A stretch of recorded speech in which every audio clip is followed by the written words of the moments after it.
Entrepreneur Mark Cuban never calls time out. I always look at business as a sport. In football, you play 60 minutes. Basketball, you play 48 minutes.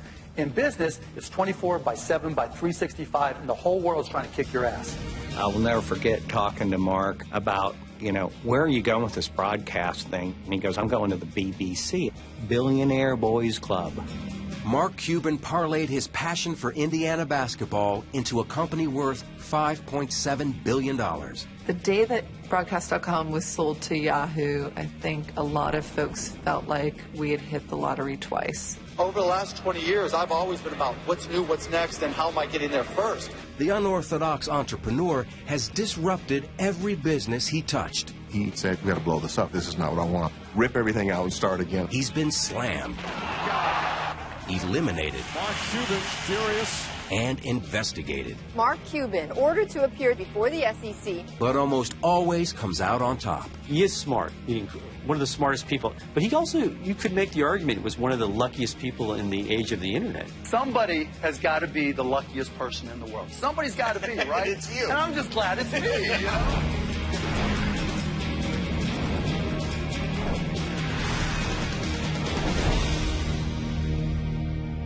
It appears that they are for sale on a game-by-game basis, but I can't figure out how to buy them. Mark Cuban got in at the beginning of the internet boom, and it served him well. His gold mine was called Broadcast.com, one of the first internet sites to stream events live. Everything from Victoria's Secret models to countless sporting events. gets the slot, hits the post. We were the first ones to scale internet broadcasting, to take 500 radio stations and broadcast them on the internet, 100 television stations, earnings calls, product launches, college football games, deals with the NHL, Major League Baseball. I mean, we had really become a broadcast network on the internet. The fiercely independent entrepreneur has blazed a trail into TV, movies, NBA ownership, and he even stars on a TV show, though he declined to participate in this one. Mark has been an entrepreneur from the moment the word was invented, before it meant drug dealer. Mark Cuban was born in Pittsburgh, Pennsylvania, and grew up in a suburb called Mount Lebanon. From the get-go, Cuban was a moneymaker, selling trash bags, newspapers, and even postage stamps. I started a stamp company. I started with a quarter and bought a stamp and left with $50, thinking, hey, if I could do this, I could do anything. By the time he was 16, he had already built a reputation. Brian Cuban is his younger brother. I remember Mark being given $5,000 by one of our neighbors to go buy stamps in New York with my father. He was always the entrepreneur at stamp shows. But that just shows you, at that age, what people thought of his ability to make money. That skill only grew at Indiana University. The tireless business major taught disco, started a chain letter, and decided to run a bar if he could come up with $15,000. Evan Williams was an engineer at General Motors who played on the school rugby club with Mark Cuban. He was at my house one day. He was calling banks to try to get a loan so he could buy this bar. So on my way out, I said, hey, Mark, if you have any problems getting that loan, just give me a call. 2 days later, he goes, hey, Ev. So I ended up late 1979 loaning Mark $15,000 so he could buy a bar in Bloomington. Cuban awarded Williams stock certificate #1, and within months opened his bar, Motley's. Wayne Winston teaches graduate statistics at Indiana University. In my over 35 years of teaching, I've never had a student really start a business while they were an undergrad or an MBA here on campus, and he started Motley's, which became by far, I think, the best bar in town. The business model he used in Motley's is very close to the same business models he used in his next 2 or 3 businesses.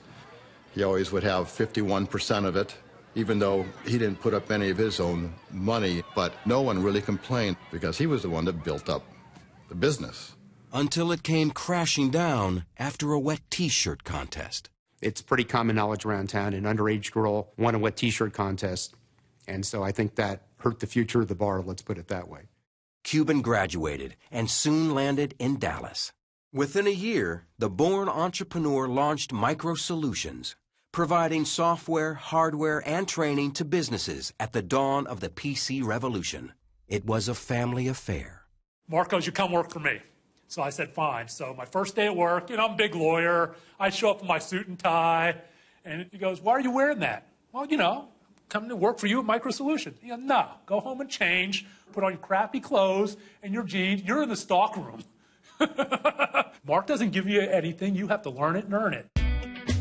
Mark Cuban learned the computer business fast, and in 7 years sold his company to CompuServe for $6 million. And I retired. And you retired. And what did you do with that money, your biggest purchase? My biggest purchase, I bought a lifetime pass on American Airlines, and I had one mission in mind. I wanted to be able to go to as many countries around the world as I could and get drunk with as many people as I possibly could, and I was so good at it.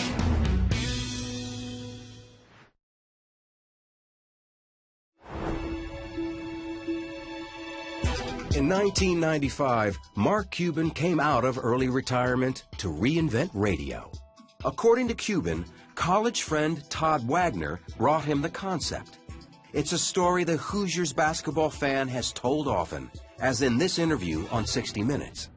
He sat me down, he said, look, I've got this idea where I think we can listen to Indiana basketball, sporting events, anywhere in the world by using the internet. So Mark and I just basically said, let's find out if this is a business or not.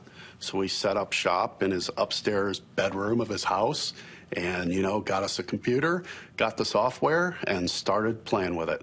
And that is the birth of AudioNet, what eventually became Broadcast.com. But another young entrepreneur tells a different story. Chris Jabe says he was also a founder of the company. When I was pretty young, I was a Minnesota Twins fan. I moved to Texas. So as a displaced fan, I was always trying to figure out how to get access to those games that I couldn't see on regular TV. When the internet came along, it's like it was a slam dunk, because now it was just a matter of acquiring broadcast rights. He took his plan to investors. One of them was Cuban. I'd probably had this pitch that I'd given to maybe 150 people over the previous year and a half to 2 years. And so I'm getting into my pitch. It's usually about a 20-minute pitch, and within 3 minutes he goes, I'm in. I'll do it. Jabe asked for $1 million and said that Cuban wrote a check for $10,000, and months later tried to cut him out completely. Mark said, Chris, I really don't need you. You really don't have that much to add. I can pretty much do or get people to do what you're doing.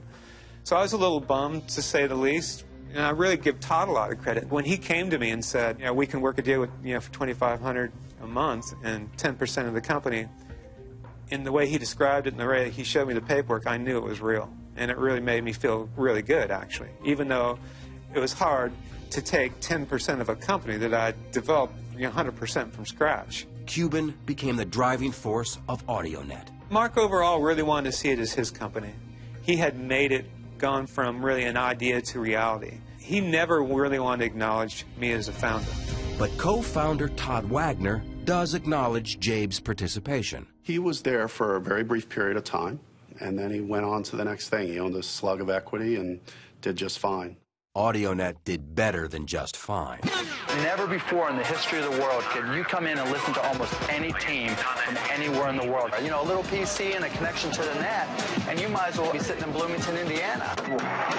You go back in there, and all they did was have all these servers with all these different sporting events going on and people trying to keep the servers up. You're like, what is going on in here? They're planning a nuclear strike. And, but it was controlled chaos in there, keeping all those servers up and all the game streaming. It was pretty cool. Cuban and Wagner changed the name from AudioNet to Broadcast.com in 1998 and positioned the company to go public. The internet boom was in full swing, and on July 17th, the stock hit the market, priced at $18 a share. The first trade pops up, and it was, $63 or whatever it was. I mean, it was just through the roof. Nada Usina led the sports properties and marketing departments at the company. I recall our head of HR popping her head out of a cube like a game of whack-a-mole and saying, "We opened at," whatever the number was. And everyone looked up and we thought, she missed by a decimal. She must be wrong. And we all started to look, and you could just see heads popping out. And the excitement in the room, it was literally like a parade went off. The stock closed at $62.75. At the time, it set a record for the highest percentage increase on an opening day. I'm the first to realize that luck plays a huge part in it. I happen to have a company, broadcast.com, that went public at the right time when the internet stock market was going nuts. Cuban wanted to expand their content and was looking for a breakout event. He found it in lingerie. There were a lot of pinnacle events for broadcast.com, and one of those was certainly the Victoria's Secret webcast. Wrapping high tech with high fashion, the webcast was a phenomenon. Millions of people tuned in, and it became the largest viewed event ever on the web. We like to position it as the first sold-out event on the internet. It helped to cement us as the go-to place if you wanted to do something multimedia on the internet. Jeff Swaney is an entrepreneur and friend of Cuban's from Dallas. I will never forget talking to Mark about, where are you going with this broadcast thing? And he goes, I'm going to the BBC. Billionaire Boys Club. You're not going to make $1 billion on this thing. I mean, you're going to make $100 million. No, dude. No. BBC, dude. That's what I'm doing. In pursuit of that billion, Cuban and Wagner led the charge straight to the executive offices of Yahoo. I remember Mark and I going into the conference room and basically just saying, look, we're where you guys need to be. So you're either going to have to compete with us or you're going to have to buy us because we are big players in where we think the internet's going to go. Yahoo felt the breath of competition, according to Paul Sappho, a leading technology forecaster. It's a moment where there's a sense of the rise of the machines. Algorithms in the form of Google are really taking over the search space. And it's beginning to dawn on people that, in fact, there is a lot of volatility in customer loyalty around places you visit on the web. I can remember going to Yahoo, and you could just feel the anxiety at the company of how do we bulk up our technology side. Looking for an answer, in April 1999, Yahoo grabbed Broadcast.com for a staggering sum, $5.7 billion in stock. The deal secured Cuban's membership in that Billionaires Club. I think a lot of folks felt like we had hit the lottery twice. You had this tremendous IPO, and to top it off, one of the great companies in Silicon Valley, Yahoo, comes in and acquires this little old company that was set up in Deep Ellum, Dallas, Texas. It couldn't have been, frankly, scripted any better. But not scripted all that well for Yahoo. It is so easy to quarterback this thing, and as people say, it's one of the stupidest moves in the history of the internet. But there was so much stupidity in that period. It was like a single note in a vast symphony of stupidity. Yahoo struggled with their new acquisition. It's pretty simple to see what happened if you were on the inside. You had a $5 billion acquisition handed to a number of NBAs who had never actually integrated anything before. Yahoo really took a pounding. They took their eye off the ball of search, which opened the door for Google, who smoked them. Within months of the buyout, Cuban protected his stock by buying puts and calls against his interest and began to cash out, buying a 24,000 square foot mansion and a $41 million jet. But his next purchase would be the billionaire's prized possession.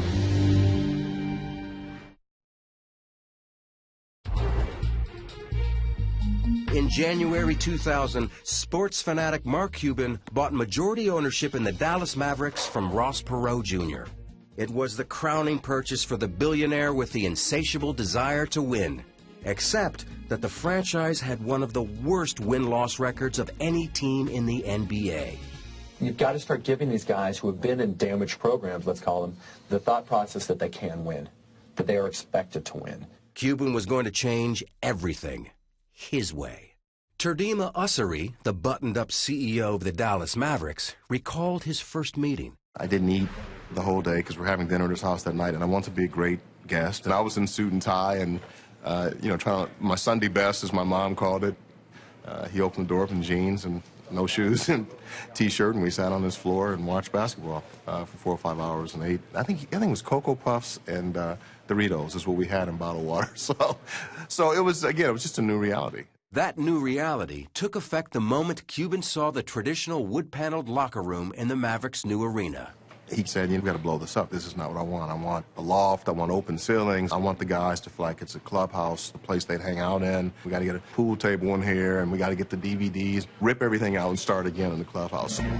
The radical new owner booked first-class hotels for road games and would buy a team jet with legroom for 7-footers. All that stuff was new. None of that stuff had been done in the league before. Nor had an owner worn a Mavs Fan for Life t-shirt, or put his email address on the Jumbotron, or broken custom by ditching the skybox for courtside seats and yelling at the referees. No! NBA control at the timeout! NBA control at the timeout! Mark has said plenty that's gotten him in trouble. Scott Soshnick reports on sports business for Bloomberg News. My favorite one is when he said that a referee wasn't qualified to manage a Dairy Queen. But when he said that, Dairy Queen got upset. They wanted Mark to know that their managers are highly trained, highly skilled folks. And so the guy challenged Mark to come down and serve ice cream and to see how difficult it really was. There were probably 6 helicopters hovering above this poor Dairy Queen. There were probably 3,000 people outside, and he was there dishing out ice cream. He's a very, very smart marketing guy, and if he can turn a negative into a positive, he will. But Cuban's courtside criticism was a negative for David Stern, the longtime commissioner of the NBA. I think Mark was very impatient when he first became an owner because he strives for perfection. And he expressed his views in that regard. It wasn't a constructive enterprise to publicly criticize our officials, and it's prohibited by our rules. Those rules resulted in Cuban's first fine of $5,000, followed by fines of $15,000, $25,000, $250,000, $100,000, $10,000, and $100,000 again, all in his first full season as an owner. My job is to stand up for my guys, and if I think something's wrong, I'm going to do something about it. Reporter John Swartz followed Cuban's career for 13 years. That connects with people. You don't see that among many billionaires. They think they have to act a certain way. I don't think he cares. I think he honestly just could give a damn what anyone thinks about him. Cuban's hands-on involvement brought immediate success. Attendance shot up more than 35%. The estimated team value leapt $50 million. And the Mavericks went to the playoffs in 2001 for the first time in over 10 years. Before he owned the Dallas Mavericks, they were the laughingstock of the NBA. They were winning 15 games a year. Once he took over, their winning percentage has got to be one of the best. It's got to be in the top 5.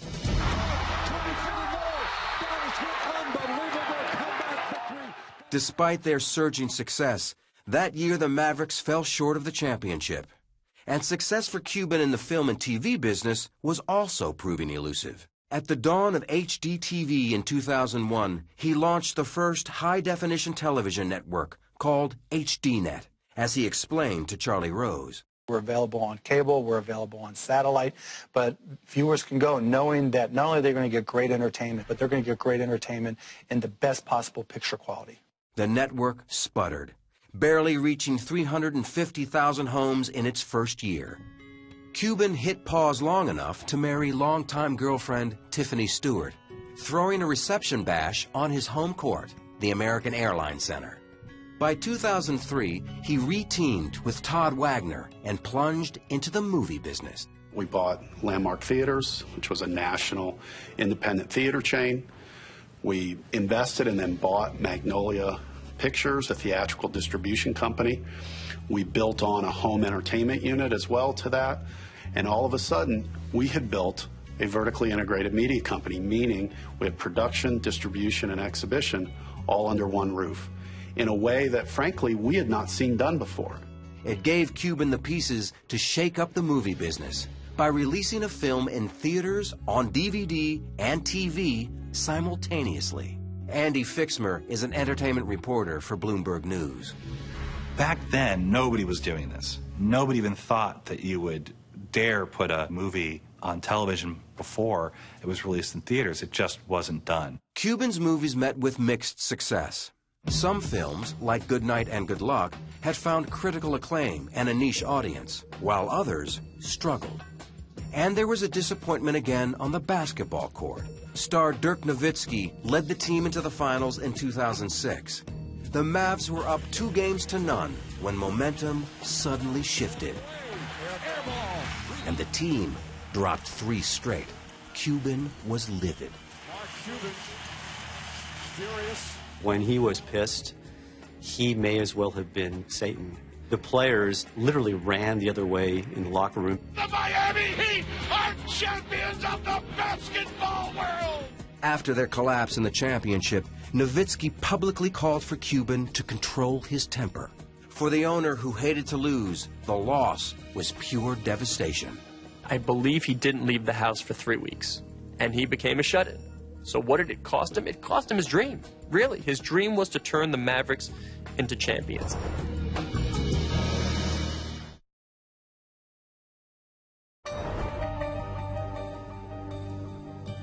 Mark Cuban, the former disco teacher, returned to dancing in 2007 in front of millions. Mark likes as much airtime as he can get. As long as it's fun and it's entertainment for him, he's going to do it. He appeared on almost anything, even hosting his own reality show, The Benefactor, canceled after 1 season. Viewers were also in short supply on his own network, with its strange blend of bikini-themed programming, mixed martial arts, and Dan Rather. Dan Rather and Dan Rather Reports on HDNet is kind of my own personal indulgence. You know, I'm a news junkie and always have been. Dan Rather was doing a show for them, which was actually very good, but the rest of it was just like a Sargasso Sea of just crap. Cuban had more troubles looming.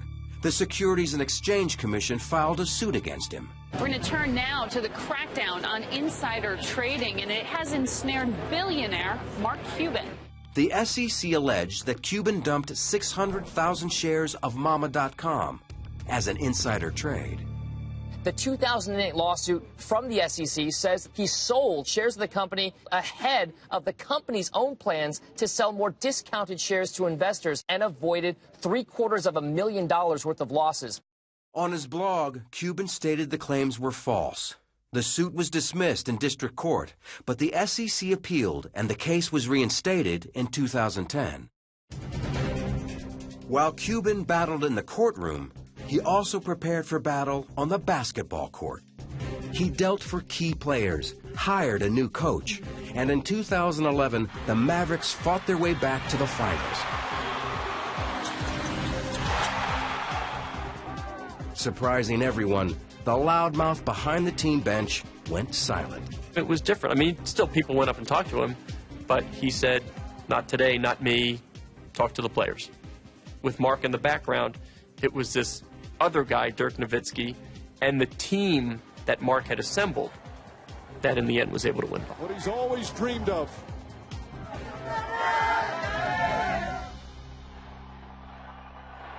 We had the ceremony inside the building, and all of a sudden this chant broke out, "Thank you, Mark. Thank you, Mark. Thank you, Mark." How many times have you heard of a building chanting, "Thank you" to the owner? That's pretty unique. With a championship banner finally in place, Cuban rebranded HDNet, calling it Access TV. In addition to Ryan Seacrest, Cuban partnered with 2 of the most powerful names in music and entertainment. He lives in Dallas with his wife and 3 children. On his personal blog, he sounds off on everything from executive compensation to personal health. Whether brilliant or just plain lucky, Mark Cuban will always be looking for his next big move. He's going to challenge conventions. He's going to change how people think. He's definitely a guy to always keep your eye on. He's brash. He's not afraid of controversy. But he's also one of the most brilliant strategic thinkers I've ever met. Is the glass of water half full or half empty? Mark's going to be the guy asking who's pouring it. You can look at things and say, this is the way they've always been done. I like to look at it and say, well, if everybody's doing this way, that's not where the future is. You have to look somewhere else. And, you know, if that pisses people off, that's their problem.